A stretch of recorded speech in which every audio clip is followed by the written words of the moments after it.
నమస్కారం ABK news కి స్వాగతం. హెడ్లైన్ చూద్దాం. నేడు మూడవసారి ప్రధానిగా మోదీ ప్రమాణ స్వీకారం. కేంద్ర మంత్రులుగా 30 మందికి ఛాన్స్. తెలంగాణ నుంచి కిషన్ రెడ్డి, బండి సంజయ్లకు చోటు.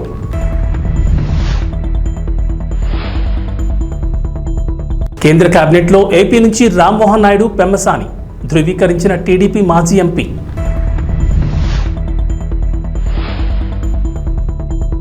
అక్షర సూర్యుడు రామోజీ అంత్యక్రియలు పూర్తి. పాడే మోసిన చంద్రబాబు.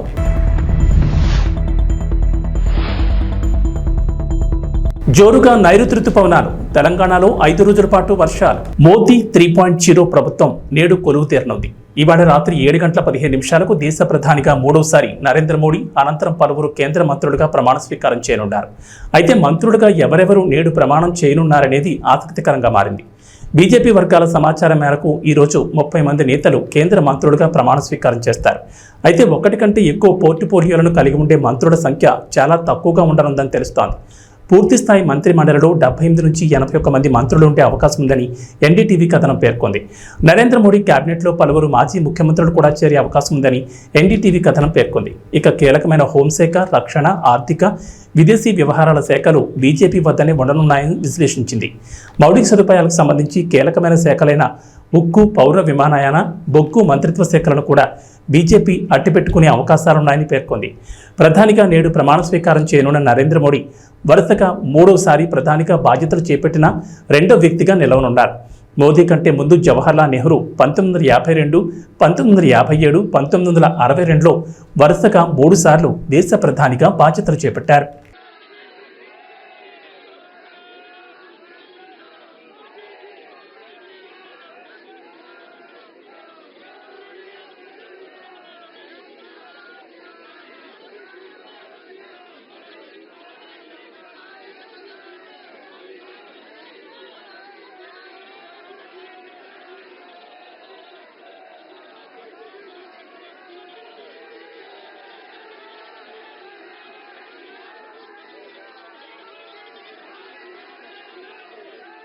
పార్లమెంట్ ఎన్నికల్లో ఎన్డీఏ కూటమి మరోసారి ఘన విజయం సాధించిన సంగతి తెలిసిందే. వరుసగా మూడోసారి ప్రధానిగా నరేంద్ర మోడీ నేడు ప్రమాణ స్వీకారం చేయనున్నారు. రాష్ట్రపతి భవన్లో ఈ రోజు రాత్రి 7-8 గంటల మధ్య ప్రమాణ స్వీకారం ఉండనుంది. ఈ కార్యక్రమంలో పాల్గొనేందుకు వివిధ దేశాధినేతలు ఇప్పటికే దేశ రాజధాని ఢిల్లీకి చేరుకున్నారు. ఇక మోడీతో పాటు దాదాపు 30 మంది కేంద్ర మంత్రులుగా ప్రమాణ స్వీకారం చేయనున్నట్లు సమాచారం. తెలుగు రాష్ట్రాల నుంచి 5గురికి మోదీ కేబినెట్లో బెర్తులు ఖరారయ్యాయి. తెలంగాణ నుంచి మాజీ మంత్రి కిషన్ రెడ్డికి మరోసారి అవకాశం కల్పించారు. ఇక బండి సంజయ్ కూడా జాక్పాట్ కొట్టారు. మోదీ మంత్రివర్గంలో సంజయ్కు చోటు దక్కింది. సాయంత్రం మంత్రులుగా ప్రమాణ స్వీకారం చేయాలంటూ ఇద్దరు నేతలకు ఉదయం పీఎంఓ నుంచి ఫోన్ కాల్ వచ్చింది. దీంతో కాసేపటి క్రితం ఢిల్లీలోని కిషన్ రెడ్డి నివాసం నుంచి బండి సంజయ్ ఇద్దరు ఒకే కారులో ప్రధాని నివాసానికి బయలుదేరారు. ముందుగా అక్కడ జరిగే తేనేటి విందుకు కిషన్ రెడ్డి, బండి సంజయ్ హాజరై ప్రమాణ స్వీకార కార్యక్రమానికి వెళ్లనున్నారు. అక్షర సూర్యుడు, మీడియా ముఖల్, రామోజీ గ్రూప్ సంస్థల చైర్మన్ రామోజీరావు అంత్యక్రియలు పూర్తయ్యాయి. రామోజీ ఫిల్మ్ సిటీ ఆవరణలోని స్మృతి వనంలో దహన సంస్కారాలు నిర్వహించారు. రామోజీరావు కుమారుడు, ఈనాడు ఎండీ సిహెచ్ కిరణ్ తండ్రి చితికి నిప్పంటించారు. అంతకుముందు ఫిల్మ్ సిటీలోని నివాసం నుంచి ప్రారంభమైన అంతిమయాత్ర రామోజీ గ్రూప్ సంస్థల కార్యాలయాల మీదుగా స్మారక కట్టడానికి చేరుకుంది. అంత్యక్రియలకు టీడీపీ అధినేత చంద్రబాబు హాజరయ్యారు. స్మృతి వనం వద్ద నివాళులర్పించిన అనంతరం రామోజీరావు పాడెమోశారు. రామోజీరావు అంత్యక్రియలను తెలంగాణ ప్రభుత్వం అధికారిక లాంఛనాలతో నిర్వహించింది. గాల్లోకి కాల్పులు జరిపిన పోలీసులు ఆయనకు గౌరవ వందనం సమర్పించారు. రామోజీరావు స్మృతి వనం వద్ద ఆయనకు కడసారి వీడ్కోలు పలికేందుకు సినీ, రాజకీయ ప్రముఖులతో పాటు ఆయన అభిమానులు, ఉద్యోగులు పెద్ద ఎత్తున హాజరయ్యారు. అంత్యక్రియల్లో తెలంగాణ మంత్రులు తుమ్మల నాగేశ్వరరావు, సీతక్క, జూపల్లి కృష్ణారావు, మాజీ మంత్రులు ఎర్రబెల్లి దయాకర్రావు, పోచారం శ్రీనివాసరెడ్డి, మాజీ ఎంపీ నామా నాగేశ్వరరావు, వి హనుమంతరావు, వద్దిరాజు రవిచంద్ర, ఏపీ నుంచి నారా లోకేష్, సుజనా చౌదరి, కాల్వ శ్రీనివాసులు తదితరులు పాల్గొన్నారు.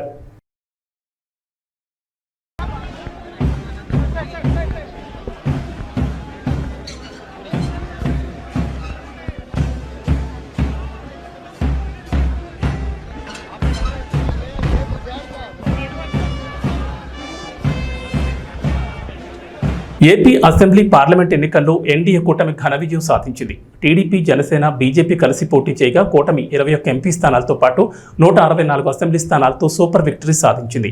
అధికార వైఎస్ఆర్సీపీ ఘోర ఓటమి చవిచూసింది. కేవలం 11 స్థానాలతో అసెంబ్లీలో ప్రతిపక్ష హోదా కూడా కోల్పోయింది. ఈ నేపథ్యంలో వైఎస్ఆర్సీపీ శ్రేణులు తమ సోషల్ మీడియా ఖాతాలో ఎన్నికల్లో విజయం కోసం ఎన్డీఏ కూటమి 20 లక్షల ఈవీఎంలను మార్చింది, అందువల్లే విజయం సాధించిందంటూ ఒక వీడియో వైరల్ అవుతోంది. వీరయ్య అనే వ్యక్తి చేసిన వ్యాఖ్యలు అనేక మంది సోషల్ మీడియాలో షేర్ చేస్తున్నారు. ప్రధానిగా నరేంద్ర మోడీ మూడవసారి నేడు ప్రమాణ స్వీకారం చేయనున్నారు. దీంతో మోడీ కేబినెట్లో ఈసారి ఎవరికి చోటు దక్కుతుందనే ఆసక్తి నెలకొంది. అయితే ఎన్డీఏలో బీజేపీ తర్వాత అతిపెద్ద పార్టీగా అవతరించిన టీడీపీకి మంత్రివర్గంలో ప్రాధాన్యత దక్కనుంది. ఈ నేపథ్యంలో టీడీపీ నుంచి ఇప్పటికే 2 మంత్రి పదవులు ఖాయమైనట్లు మాజీ ఎంపీ గల్లా జయదేవ్ ట్వీట్ చేశారు. కేంద్ర మంత్రివర్గంలో Srikakulam MP Kinjarapu Rammohan Naidu, Guntur MP doctor Pemmasani చంద్రశేఖర్లకు మంత్రి పదవులు దక్కాయి. ఈ మేరకు గల్లా జయదేవ్ వాళ్ళిద్దరికీ శుభాకాంక్షలు తెలిపారు. మాజీ మంత్రి కొడాలి వెంకటేశ్వరరావు అలియాస్ నాని అనుచరులు కబ్జా చేసిన దాదాపు 100 కోట్లకు పైగా విలువైన స్థలాన్ని బాధితులు తిరిగి స్వాధీనం చేసుకున్నారు. రాష్ట్రంలో మళ్లీ టీడీపీ విజయం సాధించడంతో చైతన్య సహకార సంఘం ఫ్లాట్ల యజమానుల్లో ధైర్యం వచ్చింది. మొత్తం 7.66 ఎకరాల్లో వేసిన 60 మందికి చెందిన ఫ్లాట్లను కరోనా వైరస్ వ్యాప్తి సమయంలో మాజీ ఎమ్మెల్యే కొడాలి నాని అనుచరులు కబ్జా చేశారు. తమ ఫ్లాట్ల కోసం వెళ్లిన యజమానులపై రౌడీలతో దాడులు చేయించారు. దీనిపై బాధితులు కోర్టును ఆశ్రయించగా అనుకూలంగా తీర్పు వచ్చింది. ఈ విషయంలో గుడివాడ సివిల్ కోర్టు ఇటీవల తీర్పునిచ్చింది. ఇదే సమయంలో ఎన్నికల్లో టీడీపీ కూటమికి ఫలితాలు అనుకూలంగా రావడంతో బాధితులకు ధైర్యం వచ్చింది. దీంతో శనివారం ఆక్రమిత స్థలంలోని కంచెను జేసీబీలతో తొలగించి స్వాధీనం చేసుకున్నారు. అక్కడ ఉన్న షెడ్ను కూల్చివేసి అనంతరం కొడాలి నాని అరాచకం నశించాలంటూ నినాదాలు చేశారు. తమ స్థలాన్ని కొడాలి నాని అనుచరుడు ఎస్ఆర్ కాంగ్రెస్ యువజన విభాగ జిల్లా అధ్యక్షుడు మెరుగుమాల కాళీ గ్యాంగ్ కబ్జా చేసిందని బాధితులు ఆరోపించారు. గుడివాడ మండలం వలిపర్తిపాడులోని రీసర్వే నెంబర్ 180 చైతన్యనగర్ హౌసింగ్ సొసైటీలోని ప్లాట్లను కబ్జా చేశారు. సాంకేతిక పరిజ్ఞానం రోజురోజుకు పెరిగిపోతోంది. డీప్ ఫేక్ ఫోటోలే అసలైన ఫోటోలుగా చలామణి అవుతున్న రోజుల్లో ఫోటోలు, వీడియోలను సాక్ష్యాలుగా పరిగణించలేమని ఢిల్లీ హైకోర్టు పేర్కొంది. కేవలం ఫోటోలు, వీడియోలు ఇస్తే సరిపోదని, అవి నిజమైనవేనని ఆధారాలను కూడా ఇవ్వాల్సిందేనని తేల్చెప్పింది. ఈ మేరకు ఓ జంట విడాకుల కేసులో ఢిల్లీ హైకోర్టు ధర్మాసనం ఈ వ్యాఖ్యలు చేసింది. ఢిల్లీకి చెందిన ఓ జంటకు ఫ్యామిలీ కోర్టు విడాకులు మంజూరు చేసింది. భార్య 5 ఏళ్ల కూతురుకు కలిపి నెల 75,000 పరణం కింద చెల్లించాలని భర్తను ఆదేశించింది. అయితే తన భార్యకు వివాహేతర సంబంధం ఉంది కాబట్టి తాను ఎలాంటి మనోవర్తి చెల్లించాల్సిన అవసరం లేదని భర్త వాదించారు. ఫ్యామిలీ కోర్టు తీర్పును హైకోర్టులో సవాల్ చేశాడు. భార్య వివాహేతర సంబంధానికి సాక్ష్యంగా ఫోటోను కోర్టుకు సమర్పించాడు. ఈ కేసును జస్టిస్ రాజీవ్ షక్దర్, జస్టిస్ అమిత్ బన్సల్ ధర్మాసనం విచారించింది. భార్యకు వివాహేతర సంబంధం ఉందంటూ భర్త సమర్పించిన ఫోటోలు స్పష్టంగా లేవని ధర్మాసనం అభిప్రాయపడింది. అంతేకాదు, డీప్ ఫేక్ ఫోటోల బెడద నేపథ్యంలో ఆ ఫోటోలను సాక్ష్యంగా పరిగణించలేమని స్పష్టం చేసింది.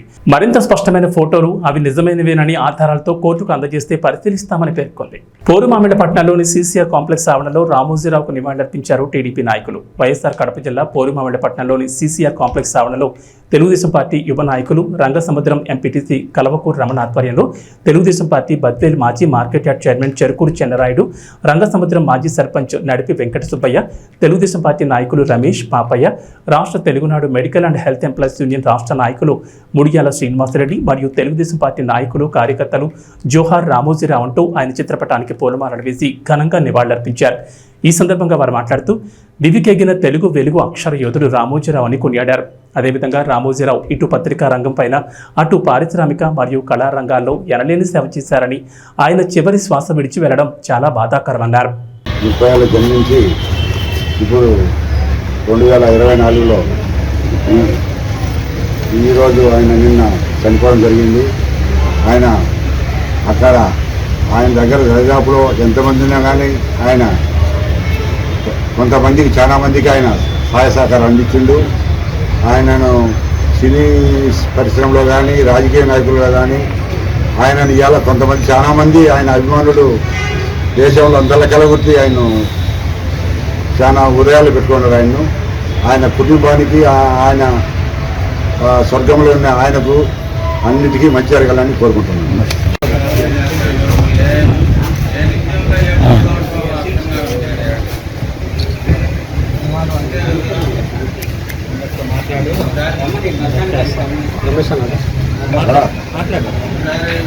ఈరోజు నిజంగా మనం ఒక దురదృష్ట దినంగా భావించాలి మన తెలుగు వారందరం కూడా. ఈరోజు తెలుగు భాష మూగపోయిందని చెప్పి ఒక మాటలో చెప్పాలి. అదేవిధంగా ఒక సినిమా ఇండస్ట్రీని చెన్నై నుంచి అదేవిధంగా మన రాష్ట్రానికి తీసుకొచ్చినటువంటి ఏకైక దిగ్గజం మన రామోజీరావు గారిని చెప్పుకోవచ్చు. ఆయన అందరికీ కూడా సుపరిచితుడు, అందరి సౌమ్యుడు, అందరినీ ఎంతోమంది పేదలను అయితేనేమి, అదేవిధంగా ఎంతోమంది ఆర్టిస్టులను అయితేనేమి దగ్గర తీసి బాగుపరిచినటువంటి ఏకైక దిగ్గజం మన రామోజీరావు గారు అని చెప్పుకోవచ్చు. ఈరోజు ఆయన మరణం నిజంగానే మన ఆంధ్ర రాష్ట్రానికి, అదేవిధంగా మన తెలుగు రాష్ట్రాలకు రెండింటికి కూడా తీరని లోటు అని చెప్పి ఈ సందర్భంగా తెలియజేసుకుంటూ, అదేవిధంగా వారి కుటుంబానికి నా ప్రగాఢ సానుభూతిని తెలియజేసుకుంటూ సెలవు తీసుకుంటున్నాను. జోహార్ రామోజీరావు గారు, జోహార్ రామోజీరావు గారు. ఎంతోమందికి జీవితాన్ని ఇచ్చినటువంటి వ్యక్తి. ఈరోజు సినీ ఇండస్ట్రీ అయితేనేమి, అదేవిధంగా ఎంతోమంది టీవీ ఆర్టిస్టులు అయితేనేమి, ప్రతి ఒక్కరికి కూడా అన్నదానం అనేది చేసినటువంటి గొప్ప వ్యక్తి శ్రీ రామోజీరావు గారు. ఆయన మరణము తీరని లోటు కాబట్టి మనందరం కూడా ఆయన్ను స్మరించుకుంటూ ఈరోజు ఇక్కడ మనం అసురుని వాళ్ళు అర్పించుకోవడం కూడా అది ధర్మము. ఎందుకంటే ఈ రాష్ట్రానికే కాదు పక్క రాష్ట్రాలకు కూడా ఆయన ఎంతో కీర్తి ప్రతిష్టలు తెచ్చినటువంటి వ్యక్తి. ఈరోజు ఈటీవీ కానీ ఈనాడు కానీ ఈరోజు సినీ రంగానికి ఎంతో సేవ చేస్తూ, అంతేవిధంగా రాజకీయ రంగానికి కూడా సపోర్ట్ చేసినటువంటి గొప్ప వ్యక్తి రామోజీరావు గారు అని చెప్పి ఈ సందర్భంగా చెప్పుకోవడానికి మనందరం కూడా గర్వపడవలసినటువంటి అవసరం ఎంతైనా ఉంది. కాబట్టి ఆయనకు అసలు వాళ్ళు అర్పించడము ఈరోజు బాధాకరంగా బాధాతప్త హృదయంతో మరి ఆయనకు అసలుని వాళ్ళు అర్పిస్తున్నాం. ఆయనకు ఈరోజు ఎంతోమంది సినీ ప్రముఖులు, రాజకీయ నాయకులు, ఉద్దండులు, దేశ ప్రధాని అయితేనేమి, హోమ్ మినిస్టర్ అయితేనేమి, మరి రాష్ట్రము దేశము అంతా కూడా ఈరోజు మోగపోయింది. ఆయన గొంతు ఇంకా వినపడలేదని చెప్పి చాలామంది బాధపడుతున్నారు. కాబట్టి ఈ విషయంలో మనందరం కూడా ఆ కుటుంబానికి అండగా ఉంటూ ఆ దేవదేవుడు వారి కుటుంబానికి అష్టైశ్వర్యాలు, ఆయురోగ్యాలు ఆల్రెడీ ఇచ్చి ఉన్నారు. అయినా కూడా ఆ కుటుంబానికి ఇంకా ఓదార్పు ఇవ్వాలని చెప్పి ఆ భగవంతుని ప్రార్థిస్తున్నాను. జగన్ ప్రభుత్వంలో అమరావతి ప్రాంతాల్లో జగన్ పేదలకు సెంటు స్థలాలను కేటాయించారు. ఆ సమయంలో కృష్ణాయపాలెం శివార్లో శంకుస్థాపన చేసి నమూనా ఇంటితో పాటు స్తూపాన్ని ఏర్పాటు చేశారు. అయితే కొందరు గుర్తు తెలియని వ్యక్తులు ఈ స్తూపాన్ని, శిలాఫలకాన్ని జేసీబీతో ధ్వంసం చేశారు. ఈ విషయం ఆలస్యంగా వెలుగులోకి వచ్చింది. ఈ ఘటనపై వైసీపీ నాయకులు తీవ్రంగా మండిపడుతున్నారు.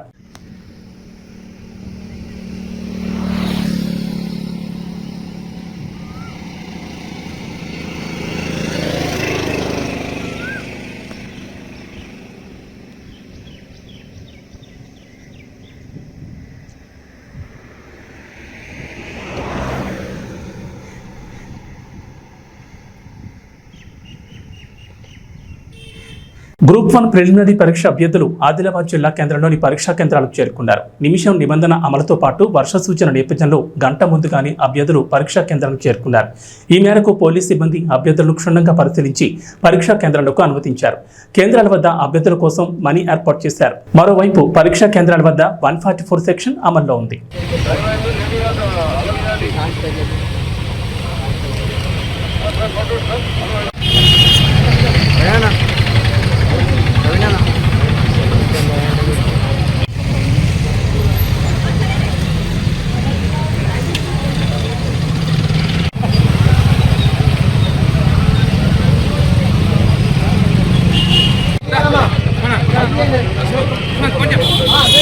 ప్రధానిగా నరేంద్ర మోడీ మూడోసారి నేడు బాధ్యతలు స్వీకరించనున్నారు. రాష్ట్రపతి భవన్లో ఆదివారం రాత్రి 7:15 ప్రమాణ స్వీకారం చేయనున్నారు. ఈ నేపథ్యంలో ఢిల్లీలోని రాజ్ఘాట్లో జాతిపిత మహాత్మా గాంధీకి నివాళులర్పించారు. అంతకుముందు వార్ మెమోరియల్ వద్ద అమరులకు మాజీ ప్రధాని అటల్ బిహారీ వాజ్పేయికి పుష్పాంజలి ఘటించారు. ఆయన వెంట బీజేపీ సీనియర్ నేత, మాజీ రక్షణ శాఖ మంత్రి Rajnath Singh, CDS general Anil Chauhan, army chief Manoj Pande, navy chief admiral Dinesh Tripathi ఉన్నారు. ప్రధాని ప్రమాణ స్వీకారానికి రాష్ట్రపతి భవన్లో ఇప్పటికే ఏర్పాట్లు పూర్తయ్యాయి. ఢిల్లీలో భద్రతను కట్టుదిట్టం చేశారు. 8,000 మంది అతిథులు మోదీ ప్రమాణాన్ని తిలకించనున్నారు. బంగ్లాదేశ్, శ్రీలంక, భూటాన్, నేపాల్, మారిషస్, సెషల్స్తో పాటు మాల్దీవ్స్ దేశాధినేతలు ముఖ్య అతిథులుగా పాల్గొనున్నారు. మోడీ కేబినెట్లో 27 నుంచి 30 మంది ఉండే అవకాశం ఉంది.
ఏపీలో వైఎస్ఆర్సీపీ ప్రభుత్వం ఓటమి తర్వాత కూటమి కార్యకర్తలు వైసీపీ కార్యకర్తలపై దాడులు చేస్తున్నారని కొడాలి నాని, పేర్ని నాని విమర్శించారు.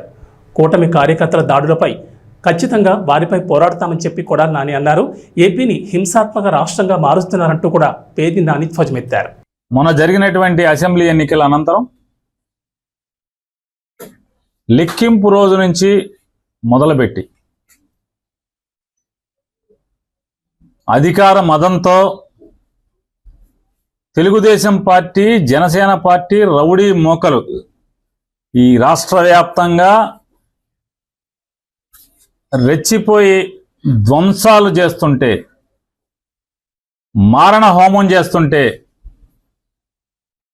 ఏ నియోజకవర్గానికి ఆ నియోజకవర్గం ఎమ్మెల్యేలు గెలిచిన వారు ప్రోత్సహిస్తూ పైనుంచి చంద్రబాబు నాయుడు డీజీపీకి, ఎస్పీలకి కేసులు కట్టబాకండి, మా కార్యకర్తలు చేసేటువంటి ధ్వంసాన్ని మీరు విట్నెస్గా చూస్తూ ఉండండి తప్పితే మా వాళ్ళని ఎక్కడ ఆపటానికి వీల్లేదు, మీరు పోలీసు ఉద్యోగం చేయటానికి వీల్లేదు అని చెప్పని వాళ్ళ పోలీసులు చేతులు కట్టి ఈ ధ్వంసరచన చేస్తున్నాడు. ఈ రాష్ట్రానికి గతంలో బీహార్ ఎట్లా ఉండేదో, లేదా ఒక ఉత్తరప్రదేశ్ ఎట్లా ఉండేదో, ఇవాళ ఆంధ్రప్రదేశ్ రాష్ట్రాన్ని కూడా ఒక హింసా రాష్ట్రంగా, హింసారాజ్యంగా ఆయన తయారు చేస్తున్నటువంటి తండ్రి కొడుకుద్దరు కలిసి చేస్తున్నటువంటి పరిస్థితులు వాళ్ళు ఎంత అంటే పోలీసులు అంటే కాపాడవలసినటువంటి అరాచక శక్తుల్ని, రౌడీ మోకల్ని, రౌడీల్ని అరికట్టాల్సినటువంటి పోలీసులు కనీసం దారుణంగా గ్రామాల్లో, పట్టణాల్లో మర్డర్ కేసు ముద్దాయిలు, రౌడీ షీటర్స్ అందరూ కూడా స్థానిక సిఐల్ని, డిఎస్పీలని ఎరా ఉద్యోగం చేయాలని లేదా, ఉంటావరా నువ్వు ఎక్కడ అని మాట్లాడుతున్నా కూడా కనీసం అన్ని వీడియోలు ఉన్నాయి. ఇవన్నీ హైకోర్టుకి ఇవ్వబోతున్నాం, అన్ని వీడియోలు ఉన్నాయి. స్థానికంగా ఉన్నటువంటి సర్కిల్ ఇన్స్పెక్టర్ని, సబ్ ఇన్స్పెక్టర్ని, డిఎస్పీని, జిల్లాలో వివిధ ప్రాంతాల్లో జరిగిన ఇన్సిడెంట్లు, ఎరా ఉద్యోగం చేయరా, విఆర్కి వెళ్తావారా, విఆర్కి పంపిస్తా నిన్ను, అయితే కనీసం పోలీస్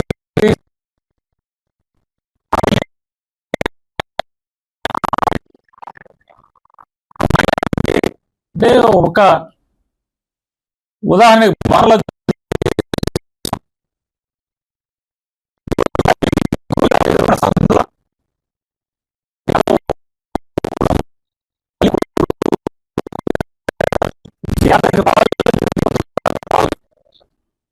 కొడుకు లేడు ఇంటి దగ్గర, ఇంకా కౌంటింగ్ పూర్తవలా, గూండాలు ఆ ఇంటి మీద పడి కనీసం ముసలావిడని కూడా, 65 ఏళ్ల పెద్దావిడని కూడా చూడకుండా ఆవిడ్ని కొట్టి ఇల్లంతా ధ్వంసం చేస్తే, ఇంట్లో టీవీలు, సామాన్లు మొత్తం, మంచము, టేబుల్స్, ఫ్రిడ్జ్ అన్ని బద్దలు కొడితే పోలీస్ కేసు లేదు, కేసు ఇస్తే కేసు రిజిస్టర్ చేయరు, కాగితం ఇచ్చినా కూడా పోలీస్ స్టేషన్లో గిరాటు కొట్టే పరిస్థితి. ఎనగుదురు పోలీస్ స్టేషన్ ఇంతవరకు కేసు కట్టలేదు. కంప్లైంట్ ఇచ్చినా కూడా ముద్దాయిలు డైరెక్ట్గా వైఎస్ఆర్ కాంగ్రెస్ పార్టీ వాళ్ళు పలకరిస్తాకెళ్ళి ఆ ఇంట్లో పగిలిపోయిన సామానికి కొనుక్కోమని డబ్బులు ఇస్తే, మేము వచ్చేసిన తర్వాత వెళ్ళి నువ్వు ఎన్ని సామాన్లు వాళ్ళు కొనిచ్చినా సరే అన్ని బద్దలు కొడతామని చెప్పినా, పోలీస్ కంప్లైంట్ చేసినా, పోలీసులకు చెప్పినా నో పోలీస్, నో కేస్. చూడండి ఎంత బరి తెగించారో, పోలీసు ఎంత పతనావస్థలోకి తీసుకొచ్చాడో Chandrababu Naidu. T20 world cup 2024లో భాగంగా భారత్, పాకిస్తాన్ జట్ల మధ్య నేడు హై వోల్టేజ్ క్రికెట్ సమరం జరిగింది. రాత్రి 8 గంటలకు న్యూయార్క్లోని Nassau county international cricket stadium వేదికగా ఈ మ్యాచ్ ఆరంభం కానుంది. సంచలన రీతిలో అమెరికా చేతిలో ఓడిపోయిన పాకిస్తాన్కు ఈ మ్యాచ్ చాలా కీలకమైంది. ఈ మ్యాచ్లో సత్తా చాటి సూపర్ 8 రేస్లో ఉండాలని బాబర్ ఆజం సేన పట్టుదలతో ఉంది. అయితే ఈ మ్యాచ్లో భారత్ చేతిలో పాకిస్తాన్ ఓడిపోతే ఆ జట్టు సూపర్ 8 అవకాశాలు అత్యంత సంక్లిష్టంగా మారతాయి. ఇప్పటికే 2 మ్యాచ్లు గెలిచిన అమెరికా, పాకిస్తాన్ ప్లే ఆఫ్ అవకాశాలపై నీళ్లు చల్లే అవకాశాలు కనిపిస్తున్నాయి. Bharat, Pakistan, America, Ireland, Canada దేశాలు ఉన్న గ్రూప్ ఏ పాయింట్ల పట్టిక గమనిస్తే రెండింటికి 2 మ్యాచ్ల్లోనూ గెలిచిన యుఎస్ఏ పాయింట్ల పట్టికలో అగ్రస్థానంలో ఉంది. అమెరికా నెట్ రన్ రేట్ 0.62గా ఉంది. టీమిండియా ఆడిన ఒక్క మ్యాచ్లో గెలిచి 2 పాయింట్లతో 2వ స్థానంలో ఉంది. అయితే భారత్ ఇప్పటివరకు ఒక్క మ్యాచ్ మాత్రమే ఆడింది. అయినప్పటికీ నెట్ రన్ రేట్ +3.06గా చాలా మెరుగ్గా ఉంది. ఒక విజయం సాధించిన కెనడా 3వ స్థానంలో, 1 పాయింట్ కూడా లేని పాకిస్తాన్, ఐర్లాండ్ వరుసగా 4, 5వ స్థానాల్లో ఉన్నాయి. ఇక వాతావరణ విషయానికి వస్తే తెలంగాణలో నైరుతి రుతుపవనాలు క్రమంగా విస్తరిస్తున్నాయి. రుతుపవనాల ఎఫెక్ట్తో రాష్ట్ర వ్యాప్తంగా విస్తారంగా వర్షాలు కురుస్తాయని హైదరాబాద్ వాతావరణ కేంద్రం అధికారులు తెలిపారు. ప్రస్తుతం రుతుపవనాల మధ్య అరేబియా సముద్రం, కోస్తాంధ్ర, తెలంగాణ, దక్షిణ మహారాష్ట్ర, ఛత్తీస్గఢ్, దక్షిణ ఒడిశాలో విస్తరిస్తున్నాయన్నారు. కొన్ని ఉత్తరగాలులు నిజామాబాద్, విజయనగరం గుండా వెళ్తున్నాయని చెప్పారు. మరో 2 రోజుల్లో నైరుతి రుతుపవనాలు తెలంగాణ అంతటా విస్తరించేందుకు వీలుందని వెల్లడించారు. నైరుతి రుతుపవనాల ఎఫెక్ట్తో రాబోయే 5 రోజుల పాటు తెలంగాణలో వర్షాలు కురుస్తాయన్నారు. అలాగే గాలి వేగం గంటకు 40 నుంచి 50 కిలోమీటర్లుగా ఉంటుందని చెప్పారు.